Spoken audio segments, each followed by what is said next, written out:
हकीकत का मतलब बंगाल खत्म हो गया। ये सरकार को उच्छेद करना ही होगा, नहीं तो मर जाएंगे हम लोग, तो चले जाएंगे, हमारा घर का छोटा छोटा लड़का लोग खत्म हो जाएगा। वो सारा खाल पर ये जितने भी घुसपैठिया बाहर से आए हैं वो सब कोई मकान बना लिया। और हमारा जो यहाँ का जो पॉलिटिकली सिंडिकेट है वो क्या करती है कि उसके सारे डॉक्यूमेंट्स बनाती है और यहाँ से ही सारा डॉक्यूमेंट्स बन के पूरे भारतवर्ष में ये चले जाते हैं, फैल जाते हैं।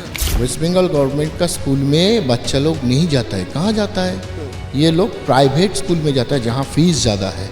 टीचर नहीं है, टीचर कहाँ है? शिक्षा जो मिलना था, आपको स्कूल तो है, इंफ्रास्ट्रक्चर तो है, लेकिन शिक्षा के साथ भी तो यहाँ पर हाँ शिक्षक घोटाला है, शिक्षक लोग बैठे हुए हैं सब लोग। हमारा लड़का घर में बैठा है, वो ग्रेजुएशन कंप्लीट करके बैठा है, तो हमको काम चाहिए। पहले जो बिहार में होती थी वो बूथ कैप्चरिंग का, बमबाजी का, इसको मार देना, पॉलिटिकल पार्टी जो विपक्षी हैं उसको हैरेस करना, तो वो चीज़ अब बंगाल में हो रहा है। कोलकाता के इन छोटी छोटी गलियों से निकलते हुए अब हम आ चुके हैं पश्चिम बंगाल में बेहाला पूर्वा विधानसभा में। यहाँ की विधानसभा की बात मैं आपको बताऊं तो यहाँ से विधायिका है, एमएलए है तृणमूल कांग्रेस की रत्ना चटर्जी। रत्ना चटर्जी जी को तो वैसे तो ममता दीदी का बहुत करीबी माना जाता है क्योंकि महिला विधायिका है, महिला मुख्यमंत्री है। तो अब इस बेहाला पूर्वा की जो जनता है वो क्या सोचती है, आखिरकार यहाँ पर कितना काम हो रहा है, क्या क्या समस्याएं हैं, किन मूल समस्याओं का सामना यहाँ के लोगों को करना पड़ रहा है, ये सब कुछ जानने का प्रयास करेंगे। और यहाँ पर बहुत सारे बेहाला पूर्वा के लोग हैं, उनसे बातचीत करके जानने का प्रयास करेंगे कि किन किन समस्याओं को फेस करना पड़ रहा है। यहाँ पर ड्रेनेज सिस्टम की बहुत बातचीत होती है, पानी की बहुत बातचीत होती है, पानी कैसा आ रहा है, नहीं आ रहा है। उसके बाद अगर हम स्टेट लेवल पे बात करें तो महिलाओं की सुरक्षा, क्योंकि खुद महिला मुख्यमंत्री अगर हो तो महिलाओं की सुरक्षा पे तो सबसे प्राइमरी फोकस जाना चाहिए, वो भी जानने का प्रयास करेंगे। देखिए कितने सारे लोग हैं, हर उम्र के युवा भी हैं और सभी लोग हैं। तो सबसे पहले मैं आप ही से शुरू करता हूँ। सर नमस्कार, कैसे हैं आप? ठीक है। क्या नाम हुआ आपका? तुरुंदास है। क्या कहेंगे, ये जो इस वक्त पश्चिम बंगाल की स्थिति की बात हो रही है, पूरे देश में तो ये पेश किया जाता है कि पश्चिम बंगाल बहुत सुंदर है ममता दीदी की तरफ से, लेकिन हकीकत क्या है? हकीकत का मतलब बंगाल खत्म हो गया। अभी जो दिख रहा है ना 5 साइड का ग्राउंड है, ठीक है ना, ये भी खा लेगा। अभी जो सिचुएशन चल रहा है बंगाल में, जब दुर्नीति चल रहा है ना, ये भी छोटा मार्ट खा लेंगे। अभी ये छोटा जमीन का टुकड़ा ये भी खा लेंगे, सिंडिकेट बाहिनी खा लेंगे, क्या करेंगे? ऐसे चल रहा है बंगाल में। ये सरकार को उच्छेद करना ही होगा, नहीं तो मर जाएंगे हम लोग, तो चले जाएंगे, हमारा घर का छोटा छोटा लड़का लोग खत्म हो जाएंगे। मतलब आने वाली पीढ़ियों पे भी 100%। आने वाली पीढ़ियों और वो लोग तो बोलते हैं कि जी पश्चिम बंगाल बहुत सुंदर है, किसी प्रकार का कोई माफिया राज नहीं, कोई गुंडा राज नहीं, ये सब तो बिहार यूपी में होता है, पश्चिम बंगाल में होता ही नहीं है। तो आप लोग तो जानते हैं कि गुंडा राज क्या है कि नहीं है, तो जानते हैं। अरे यहाँ का मिनिस्टर खुद गुंडा है। सिंडिकेट वाहिनी कर दिया है, जो गुंडा राज करो। फिर अच्छा एक बात बताइए, यहाँ से जो विधायिका है रत्ना चटर्जी, कैसा काम है उनका? काम तो सभी जानते हैं, तो टीएमसी विधायक लोग, ये लोग कैसा कम कर रहे हम लोग जानते हैं, आप लोग भी जानते हैं। तो वही तो बताना है, वही तो जानने आए हैं हम लोग ग्राउंड पे। तो यहाँ का जो हम लोग को दोस्त का जो है ना, ये यहाँ पर रहता, हम तो यहाँ रहता नहीं है, ये थोड़ा बोल देंगे हमारा दोस्तों को। बताइए क्या कहेंगे, कैसा काम है रत्ना चटर्जी का? देखिए देखने से तो बढ़िया लग रहा है, लेकिन क्या है बोलिए तो वो जो आपको मतलब 1 रुपया का जो ये है ना टॉफ़ी है ना, टॉफ़ी उसका जो ऊपर का जो है अच्छा दिखने पड़ता है, लेकिन भीतर क्या है उसमें क्या है किसी को पता नहीं है अभी। इसीलिए ऐसे ही काम चल रहा है, सिंडिकेट राज है यहीं पर बहुत सारा। और क्या बोले कि महिलाओं की सुरक्षा की अगर मैं बात करूं तो यहाँ पर महिलाओं की सुरक्षा की देखिए बेहाला पूर्व में अभी तक कुछ महिला का कुछ प्रॉब्लम नहीं हुआ है, लेकिन इस हिसाब से चलते हुए आसपास जो हो रहा है महिला का, वो थोड़ा हम लोग डाउट क्रिएट करता है, क्योंकि हम लोग जो है यही बेहालापुर का जो है सब एक साथ रहते हैं, सब भाई लोग एक साथ रहते हैं, इसीलिए अभी तक तो कुछ नहीं है। लेकिन आसपास पड़ोस में जो हो रहा है, मतलब इस बेहालापुर के आसपास पड़ोस की जो है जहाँ जो हो रहा है, इससे हम डाउट है थोड़ा। तो क्या जाने कि कुछ भी हो सकता, मतलब माफिया राज खूब है। माफिया राज है, माफिया राज है। लेकिन अच्छा, ममता दीदी तो कहती हैं कि कोलकाता में सबसे ज्यादा लड़कियां सुरक्षित हैं, पूरे बंगाल की अगर मैं बात करूं तो सबसे ज्यादा लड़कियां इसीलिए तो मान लीजिए अभया कांड हुआ, आरजीकर कांड हुआ, बहुत सारा ऐसा कुछ हो रहा है, उसको पता ही नहीं चल रहा है। आरजी कांड का क्या हुआ? तो अगर मैं यहाँ की बात करूँ, स्पेशली आपके विधायक जो ये विधानसभा क्षेत्र पड़ता है, यहाँ पर कितना क्या काम हुआ है? अगर मैं ग्राउंड रियलिटी की बात करूँ, पानी की बात करूँ, ड्रेनेज सिस्टम की बात करूँ, पानी भर जाता है। जब मैं रास्ते में आ रहा था फिर मैंने सड़क की व्यवस्था यहाँ पर, मतलब पूरे कोलकाता रीजन में जितना भी मैं घूमा, मुझे सबसे ज़्यादा चरमर व्यवस्था सड़क की यहीं पर दिखी है आते समय। देखिए, आप शुरुआत होता है बिहालापुर का 117 से 117 से लेकर 143 144 तक 140 117 116 120 वार्ड नंबर सब है। अब पीछे से शुरुआत कीजिए, मतलब एक 114 से शुरुआत कीजिए, एक 144 143 124, ये जो है इसके इस चलते हुए एक खाल था, खाल मतलब जिसमें पानी बहता था, नदी से जुड़ा है, ड्रेनेज सिस्टम। अभी क्या हुआ, उसको ये सिंडिकेट लोग वो भी खा गया, मतलब वो कोर्ट का तो जगह फिलिंग कर दिया। फिलिंग करके क्या हुआ, उसका पाइप लगा दिया गया है, उसमें सड़क बन चुका है और आसपास का जमीन जो है, जमीन बिक्री हो रहा है। मतलब आप समझिए कि जो लैंड माफियाज जो है यहाँ पर, जो कि तृणमूल की तरफ से पोषित होते हैं, उनकी तरफ से क्या काम किया जा रहा है मैं आपको समझाता हूँ। पानी होता है, आपके घरों से पानी निकलेगा तो वो एक नाले में या नहर में जाएगा। उस नहर के ऊपर मिट्टी डलवा करके उसको समतल करके और उस पे अब उस जमीन को खा गया है। यही कहना चाह रहे ना? हाँ, वही बात हो रहा है, जितना भी वही बात हो रहा है।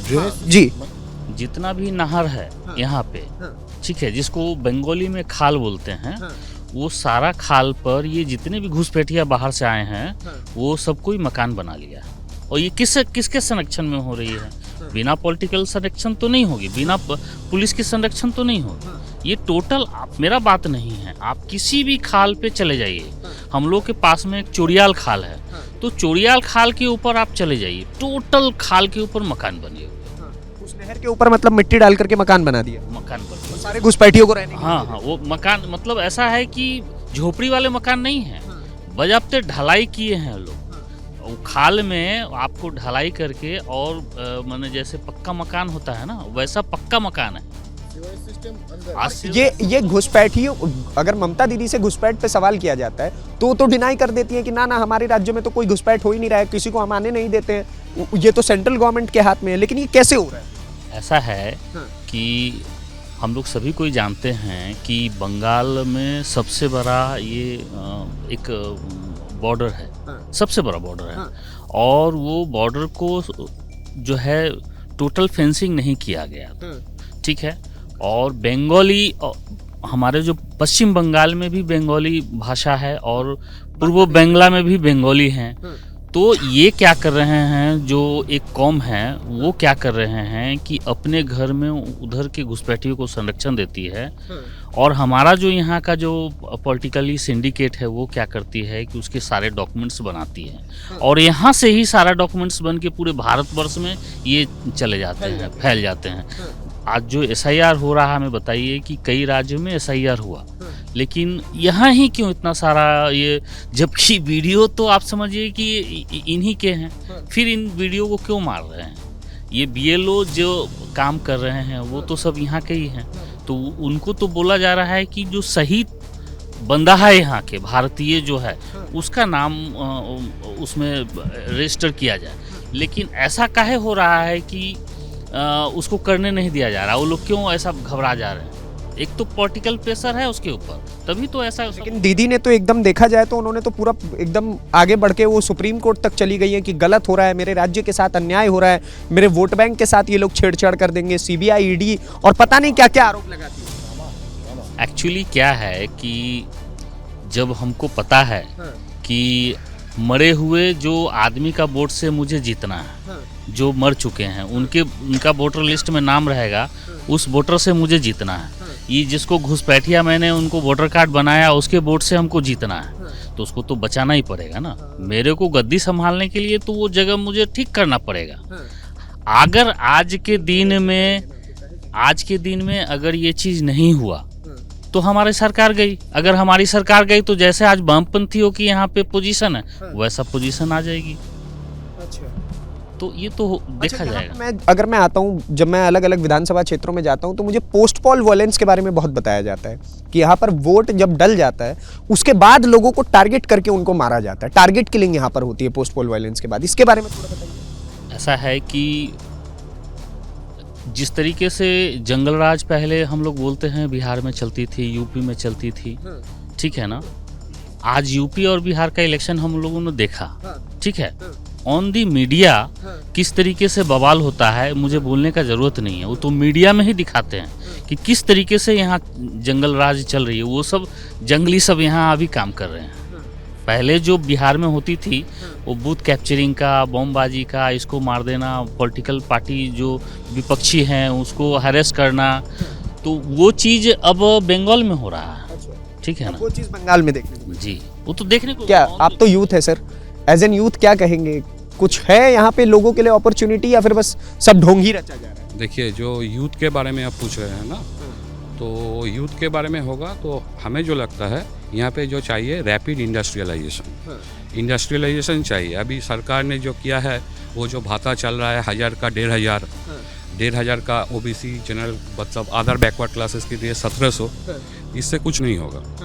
जो होना चाहिए यहाँ रैपिड इंडस्ट्रियलाइजेशन होना चाहिए, बहुत सारा कंपनी आना चाहिए ताकि युवाओं को काम मिले, क्योंकि ज़्यादा से ज़्यादा युवा आपको देखने को मिले। दिखती है इंडस्ट्री सेटअप हो रही है इस गवर्नमेंट में, कोई फैक्ट्री वगैरह लगाई जा रही है? कि ये सरकार आने के बाद बहुत सारा मीटिंग हुआ, बहुत सारा समिट हुआ, बिजनेस समिट हुआ, लेकिन उनका कोई इम्प्लीमेंटेशन नहीं हुआ है, ठीक है, कोई इम्प्लीमेंटेशन उसका नहीं हुआ। बहुत सारा बातचीत हुआ है। तो जैसे कि मेरा भी सारा दोस्त लोग जो स्कूल कॉलेज का दोस्त लोग थे, अभी कोई बेंगलोर में है, कोई हैदराबाद में है, कोई बाहर वाला स्टेट में है, सब अच्छा काम कर रहा है। वहाँ पे उनको तनख्वाह बोलिए जो भी मिले बहुत ज़्यादा मिल रहा है। तो यहाँ पे वो चीज़ें नहीं। यहाँ पे अभी आप बोलेंगे तो अभी कोलकाता ज़्यादा से ज़्यादा ओल्ड एज सिटी बनते जा रहा है। Old age city? हाँ, ओल्ड एज सिटी बनते जा रहा है। ज़्यादा से ज़्यादा बूढ़ा बूढ़ी जब घर में देखेंगे ना हम लोग का ग्रैंडफादर ग्रैंडमदर, हाँ, उनको सहारा देने वाला कोई नहीं है, घर में सब अकेला रह रहा है, ठीक है। ज़्यादा से ज़्यादा युवा बाहर काम के लिए जा रहा है। तो हम चाहे आगे वाला दिन में सरकार आएगा, जो भी सरकार आएगा, वो ये भाता की जगह जो भाता दे रहे हैं वो लोग, उनकी जगह 1500 1700 जो भी भाता चल रहा है, इससे कुछ नहीं होता है। जो आए वो इंडस्ट्रियलाइजेशन पे काम करे, एकदम इंडस्ट्रियल रैपिड इंडस्ट्रियलाइजेशन चाहिए। ये सर, ये जो है ना, ये यूथ की आवाज़ है। एज एन यूथ ये अपने मित्रों के बारे में बता रहे हैं कि कोलकाता जो है अब वो धीरे धीरे ओल्ड एज सिटी बनता जा रहा है। ओल्ड एज सिटी का अर्थ कि यहाँ पर अब जवान जो है वो रहे ही नहीं, क्योंकि उनको यहाँ से जितने भी नौजवान लोग थे उनको छोड़ करके कोलकाता और वेस्ट बंगाल छोड़ करके अलग अलग स्टेट्स में नौकरी के लिए जाना पड़ रहा है, क्योंकि यहाँ पर इंडस्ट्रियलाइजेशन हो नहीं रहा है। यहाँ पर जो फैक्ट्री सेटअप थी उनसे एक्सटॉर्शन मांगा जाता है, उनको भगा दिया जाता है एक्सटॉर्शन मांग करके। तो इनके जितने साथी थे, इनके जितने मित्र थे, वो तो जा चुके हैं, और यहाँ पर उनके जो माता पिता है उनको भी सहारा देने वाला कोई नहीं है। और जो युवक बेरोजगार है उसको 1500 रुपए का एक वो लॉलीपॉप पकड़ा दिया जाता है, बोल दिया जाता है कि आप इसी में अपना जीवन गुजारिए।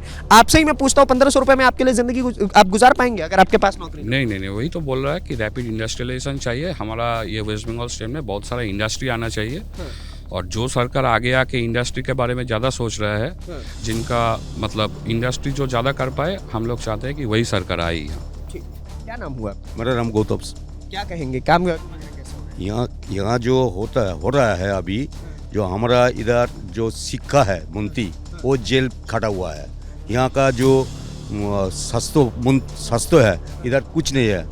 हमारा जो ये बना दिया 700 कार्ड में, अगर हम नर्सिंग में जाएगा तो हमको भगा देता, ट्रीटमेंट नहीं होता हुआ, ठीक है।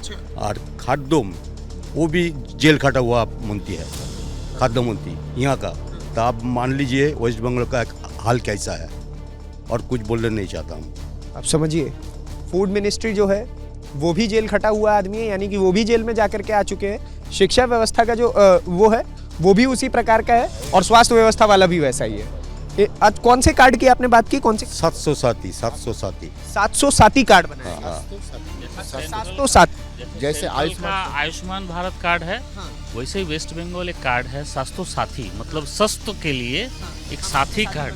हाँ, एक कार्ड है जिससे जो भी प्राइवेटेशन हॉस्पिटल में जाके आप ट्रीटमेंट फ्री मिलता वो कार्ड बना है, लेकिन ऐसा है व्यवस्था यहाँ पे कि अगर प्राइवेट हॉस्पिटल में वो कार्ड लेके जाएंगे तो आपको वो लोग ट्रीटमेंट नहीं देंगे, मना कर देते हैं। जी। जब तक सिंडिकेट, हाँ, अगर कोई सिंडिकेट बंदा अगर वहाँ जाके प्रेशर डालता है तो लेते हैं डर के मारे, लेकिन नॉर्मली ऐसे नहीं लेते। समझिए, मैं आपको एक चीज़ क्लियर आउट कर दूं, ये सिंडिकेट का अर्थ आप समझ रहे होंगे।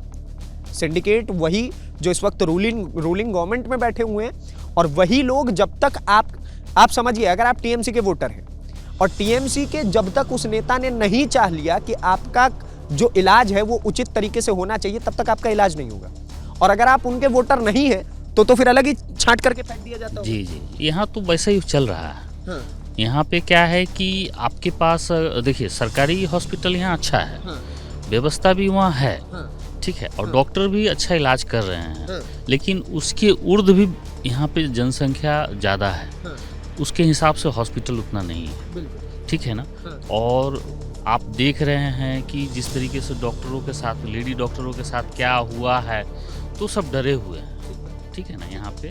और जब आप हॉस्पिटल में जाएंगे तो वहाँ बेड, जैसे मान लीजिए हम बहुत अस्वस्थ हैं, प्राइवेट हॉस्पिटल में जाएंगे तो हमें इमीडिएट एडमिशन मिल जाएगा, जहाँ हमें लाखों रुपए का एक बिलिंग हो जाएगा, लेकिन गवर्नमेंट हॉस्पिटल में हमको एडमिशन करने का बारी आएगा तो गवर्नमेंट हमको एडमिशन नहीं लेगी, इग्नोर कर दिया। स्कूल्स की अगर मैं बात करूं, शिक्षा व्यवस्था के बारे में मुझे थोड़ा बताइए सर। देखिए, अगर आप वेस्ट बंगाल में स्कूल के बारे में बोलते हैं तो लगभग 50% स्कूल बंद हो चुका है।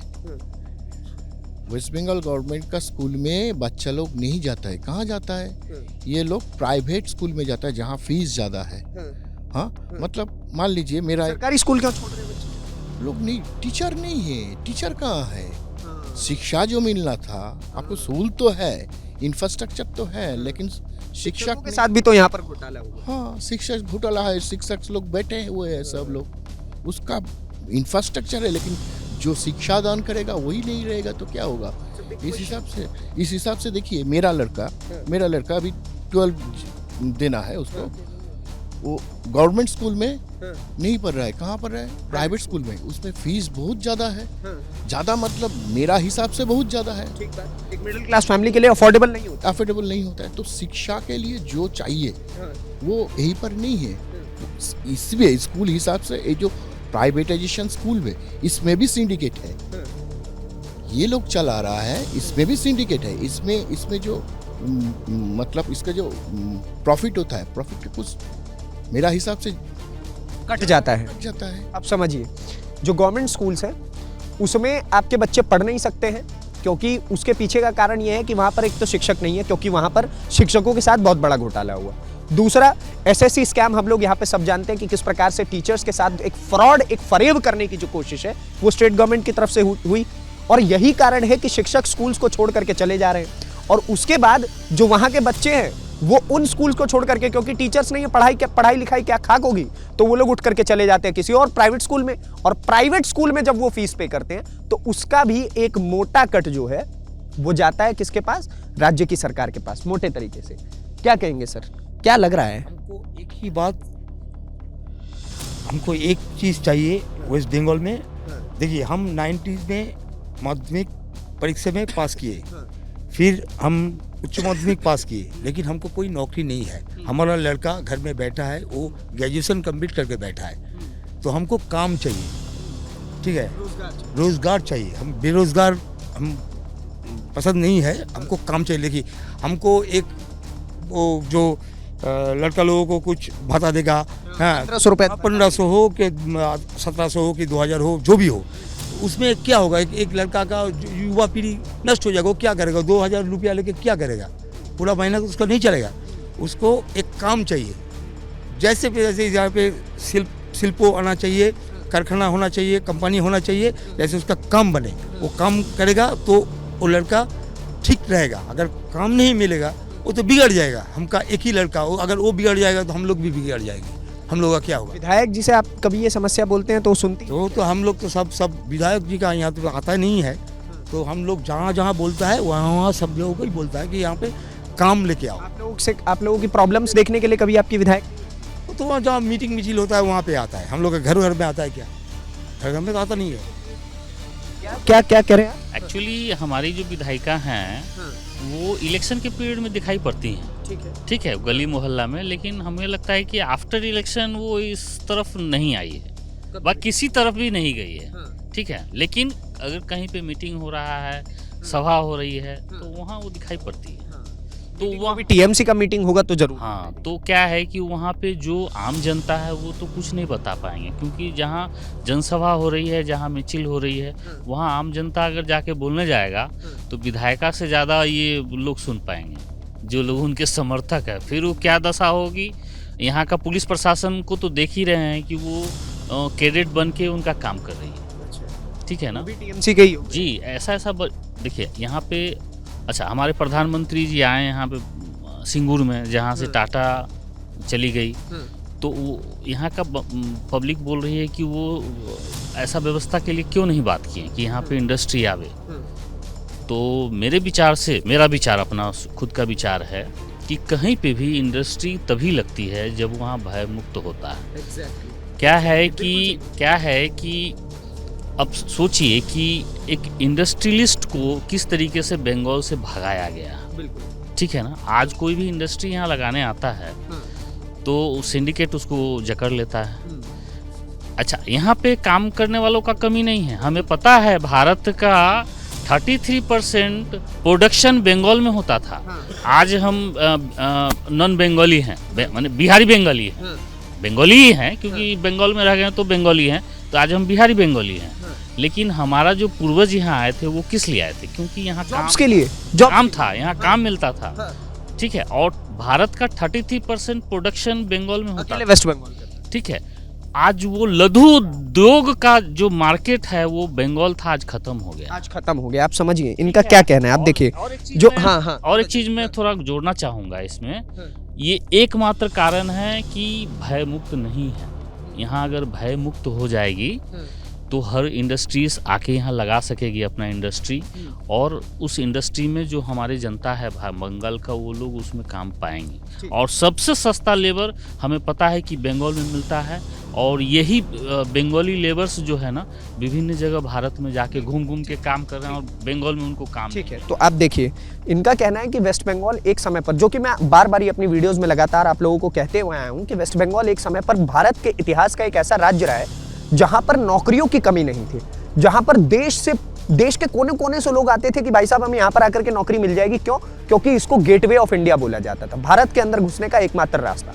अंग्रेजों ने भी इसी बात को समझा, और जितने भी शासक रहे उन सभी ने इस बात को समझा, और इसलिए वेस्ट बंगाल को प्रायोरिटी पे रखा। लेकिन आज उस वेस्ट बंगाल की हकीकत देखिए कि उसके इतिहास को बर्बाद तो कर ही दिया गया, लेकिन आज के समय का जो वर्तमान है वो भी अब धीरे धीरे समापन की कगार पर चला गया। और आप देखिए कि यहाँ के जो लोग हैं वो नौकरी के लिए तरस रहे हैं। आप क्या सोचते हैं इस पूरी खबर को लेकर के, जो हम लगातार ग्राउंड रिपोर्ट्स आप तक पहुंचा रहे हैं उसको लेकर के? हमें कमेंट बॉक्स में जरूर बताएं, और ऐसी वीडियोस को देखने के लिए कैपिटल टीवी को सब्सक्राइब करिए। धन्यवाद, नमस्कार, जय हिंद, जय भारत।